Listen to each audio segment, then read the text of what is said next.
here's the basement walls from Nate that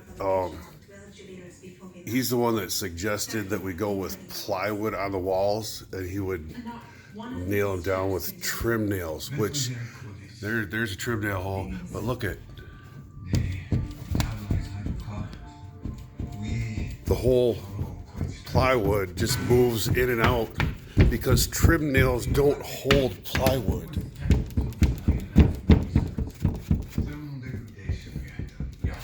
You can hear it banging against the studs. All I'm doing is pushing. That's just me pushing with my hand, and it's banging against the wall or against the stud in there, behind there.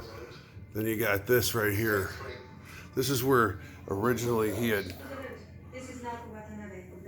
built this wall out of plumb, and then I called him out on it. He told me that the reason the walls were out of plumb, which it was this way, this much at the top, down to the bottom, it was like 1.25 inches difference.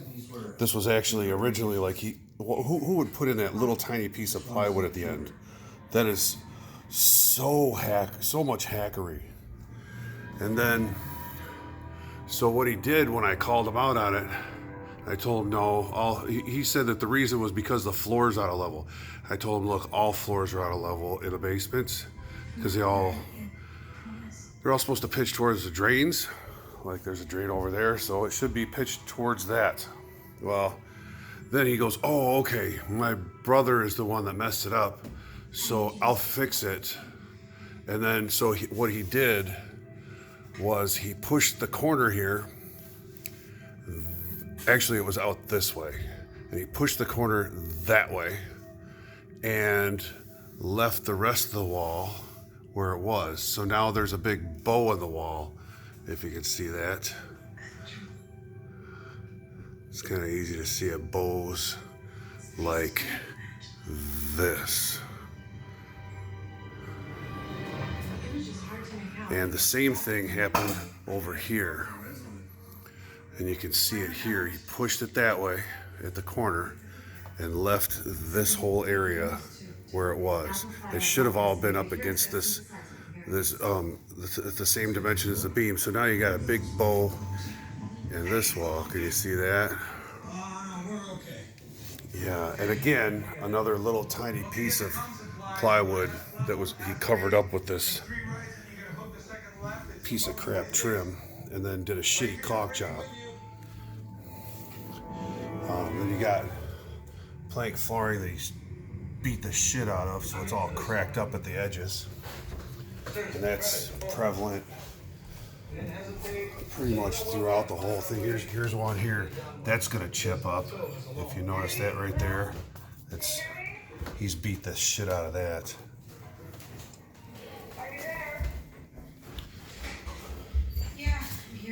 He started over here with full planks on this flooring, leaving a 1/4 inch gap, or actually it looks like more like a 1/2 inch gap. You're supposed to leave a 1/4 inch gap. But anyway, you should have checked and measured, because if you come to this end where he finishes it up, he ends up with this little piece. It's like a 1/2 inch wide, and it's come apart already from doing nothing. We haven't touched it, and there's more of those crappy edges that he beat the shit out of. Then you come over these stairs. This is what he did. He didn't want to build a new set of stairs, evidently because he doesn't know how to build anything. So instead he wanted to repair the old crappy stairs that were already here, that were made improperly from the beginning, made out of 2x10 instead of 2x12 stringers. And then instead of putting in tread stock, he used 2x10. And then with the risers, which there were no risers before, so it didn't really matter that there weren't, that the treads were the way that they were, even though they were not proper. Now there's no nosing. The the tread is flush with the edge of the riser there.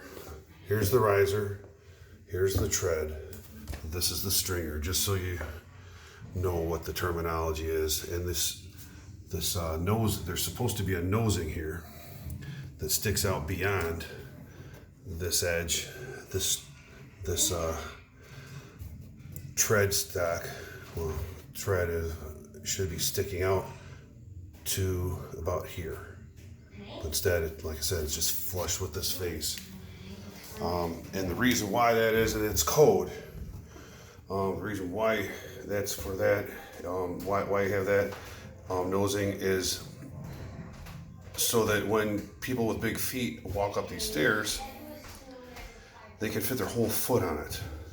Instead, we're sitting on 9 1/4 inches of tread. It's not up to code.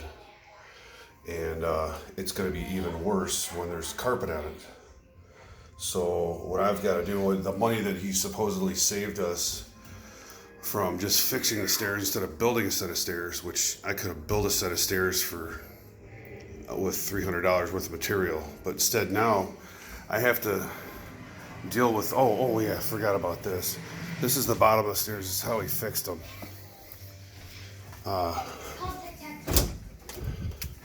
Shoot, let's see if I can get light on this.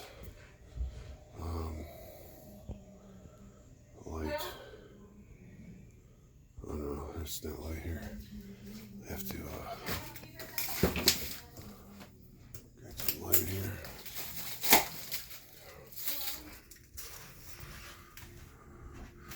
We did.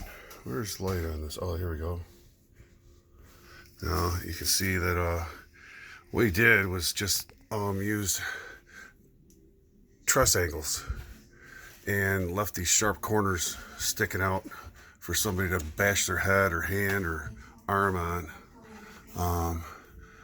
if they ever come in here and use this for some kind of storage under here. Real great. That's a very sharp edge or a sharp corner. Should never be left out like that. These aren't even for this. They're not made for this kind of project. They're made for trusses, floor trusses. Then, so what I'm going to have to do is purchase something out here, unless I want to just tear it all out and rebuild the whole thing all over again. They are solid. I'll give them that. They're probably not going anyplace, at least for several years to come. So what I can get is a retrofit stair treads that are 3/4 of an inch on this surface, and then they'll be 1.5 inches, 1.25 inches on this edge, and they'll stick out beyond, and that will create our nosing that we need. The cheapest I've been able to find those, they're made out of poplar, which it's a hardwood. It'll be good enough for this. We're just going to cover it with carpeting anyway. And they're $21 each for each tread. We have 10 treads, so that's going to cost well over $200, which that's going to be eating into, well, that pretty much covers anything that we would have saved and then some on just rebuilding a new set of stairs with new stringers and everything. So this jackass really needs to stop working for people, because he's not really working for people, he's destroying their homes.